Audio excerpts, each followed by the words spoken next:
The Mavericks gave up on Luka Doncic after he led them all the way to the NBA Finals, a decision that now looks worse by the day.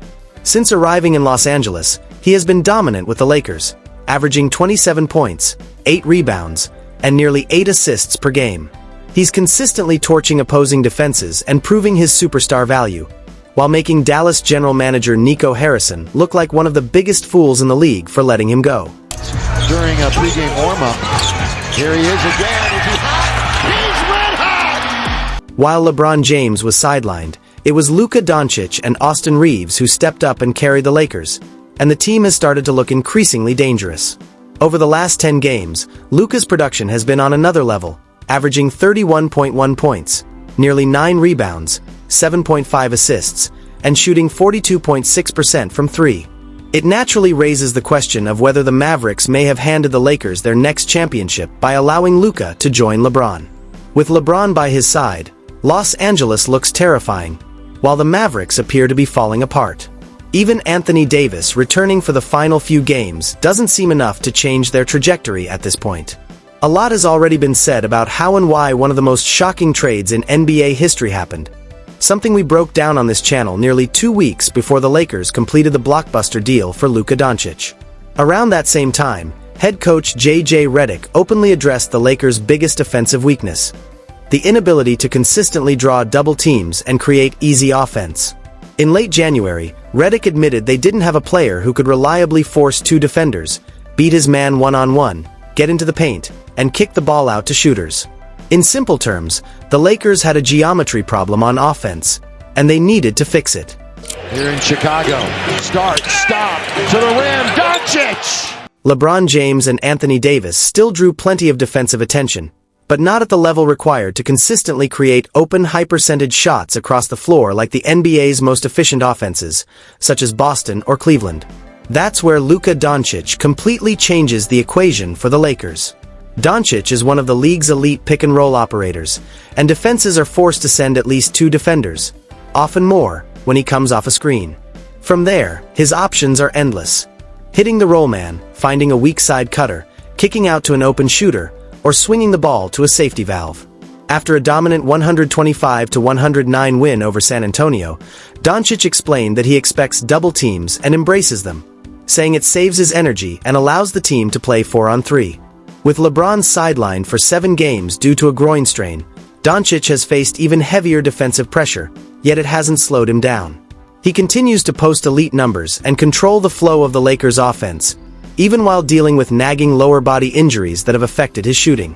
Despite that, he remains a master at dictating pace, getting to the free throw line, and filling up the stat sheet. His presence has fundamentally reshaped the Lakers' offense, helping the team fully embrace Redick's preseason vision of becoming a high-volume 3-point shooting team. 4.5 points a contest. Catch, shoot, connect! A hallmark of modern championship contenders is elite 3-point shooting, and Luka Doncic has dramatically transformed the Lakers in that area. Since his debut on February 10th, the Lakers are attempting 42.3 3-pointers per 100 possessions, the second highest rate in the NBA. Before the trade, they were near the bottom of the league at just 34.3 attempts per 100 possessions. With Doncic on the floor, their 3-point frequency jumps by 6%, placing them in the 94th percentile league-wide, according to Cleaning the Glass. Luka's deep shooting range forces defenders to pick him up well beyond 30 feet, putting defenses in an impossible position. Either give him space for his signature step-back 3 or send extra help and watch him dismantle the defense with his passing.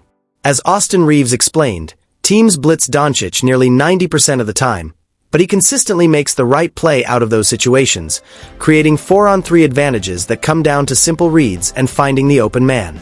As for the Luka-LeBron pairing, their chemistry was evident from Luka's very first game in a Lakers uniform. While both players thrive with the ball in their hands, they're far too intelligent as basketball minds to get in each other's way. Their size, skill, and versatility make the fit not only seamless but also fascinating from a basketball standpoint. This year, LeBron, open 3! Got it! After an impressive win against the Denver Nuggets, LeBron James summed the partnership up perfectly by comparing their connection to football. He described himself as a natural-born wide receiver and Luka Doncic as a natural-born quarterback, explaining that he's been running the floor and filling lanes his entire life, while Luka has been delivering elite passes his whole career. Because of that, finding a rhythm comes down to simple eye contact, Luka making the right read, and LeBron finishing the play. The results backed up his words, as the Lakers went 6-1 in their next 7 games while Luka played his way back into shape. Just as everything began to click, however, LeBron suffered an injury, forcing the Lakers to face their first real test of the Doncic era. Instead of panicking, Los Angeles used the moment to adapt on the fly, reshaping their system even further around Luka's strengths. One of the most effective adjustments has been the development of a devastating two-man game between Doncic and, surprisingly, Jackson Hayes, whose impact has quietly become essential to the team's resurgence in 2025. The Lakers frequently run high pick-and-rolls or double-drag actions with Hayes and another perimeter player screening for Luka, forcing defenses to fight through traffic in tight spaces. Doncic has always thrived alongside a vertical lob threat, as he did in Dallas with Dereck Lively and Daniel Gafford, which is why the Lakers initially targeted Mark Williams before rescinding that trade. In the meantime, Hayes has stepped up and filled that role, emerging as one of the most efficient finishers in the league. On the switch, Luka's got the big on him, tries the three, and hits it! Since January 30th, when he replaced Anthony Davis in the starting lineup, he has led the entire NBA in field goal percentage, another clear example of the Luka effect in Los Angeles. Another key development has been the growing chemistry between Doncic and Austin Reeves. With LeBron sidelined, Reeves took on a larger offensive role, often positioning himself opposite Luka as a safety valve for kickouts and ball reversals. Defenses that leave Reeves open even one pass away have paid the price, as he's knocking down 37% of his catch-and-shoot three-pointers. Looking ahead to the playoffs, the Lakers' outlook is promising. Beyond getting healthy and securing the best possible postseason seed, their main focus over the final 10 games will be fine-tuning the offense. While the defense has been solid, the offense is still a work in progress. Even so, the Lakers remain confident they are trending in the right direction. Luka Doncic is essentially a one-man offensive system, and integrating a talent of his caliber in the middle of a season naturally takes time. With LeBron James and Rui Hachimura now back in the lineup, the Lakers believe they are on the verge of unlocking their full potential. Head coach J.J. Redick echoed that confidence, saying everything is starting to come together. He pointed to better finishing, improved passing, ball security, and three-point shooting, adding that he's pleased with how consistently the team is generating quality looks on offense. On the other side of this generational trade, the situation in Dallas has gone from bad to worse. Fire Nico chants are still echoing through parts of the Mavericks fanbase, and while players may be tired of hearing it, it's hard to blame the fans. The trade set off a chain reaction of misfortune that, when stacked together in such a short span, feels almost cursed. Things have deteriorated to the point where, in recent games, Dallas has had more players in street clothes than available to play. At one point, they were just a single absence away from a technical forfeit, an almost unheard-of situation in the modern NBA. This is far from what fans in North Texas expected after a finals run. The Mavericks were supposed to build on last season's success by strengthening their supporting cast with additions like Klay Thompson and Najee Marshall. Instead, they made one of the most baffling decisions in recent memory, trading away a generational superstar in his prime for Anthony Davis, only for Davis to suffer an injury shortly after arriving. As if that weren't enough, Kyrie Irving then tore his ACL, ending his season and deepening the crisis. Unsurprisingly, the fan base has fully turned on management. The shock of the Doncic trade also overshadowed another questionable move Dallas made just days later. On February 13th, the Mavericks sent Quentin Grimes and a 2025 second-round pick to Philadelphia in exchange for Caleb Martin. Since arriving in Dallas, Martin has appeared in only 5 games due to a lingering hip injury.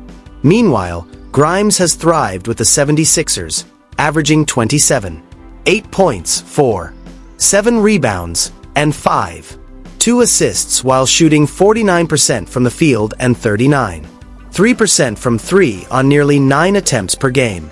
Even though Philadelphia isn't a title contender, neither is Dallas at this point. Any remaining optimism has continued to fade. Max Christie showed promise immediately after the trade, but his play cooled off significantly in March, eliminating even that small glimmer of hope. Mavericks fans are furious. The day after the Doncic trade, they held a literal funeral for the franchise in the streets. Protests have erupted both inside and outside the arena, and no amount of appreciation for players like Kyrie Irving, Dereck Lively, or PJ Washington has been enough to distract from the heartbreak and anger. The Mavericks gave up on Luka Doncic, but he never gave up on being great. Now in Los Angeles, he's rewriting his story, while Nico Harrison is left to live with the consequences of his decision. Luka is making him pay one bucket at a time. Drop your prediction in the comments. Will Luka haunt the Mavericks for the next decade? And don't forget to like, subscribe, and hit the notification bell for more in-depth basketball stories and analysis.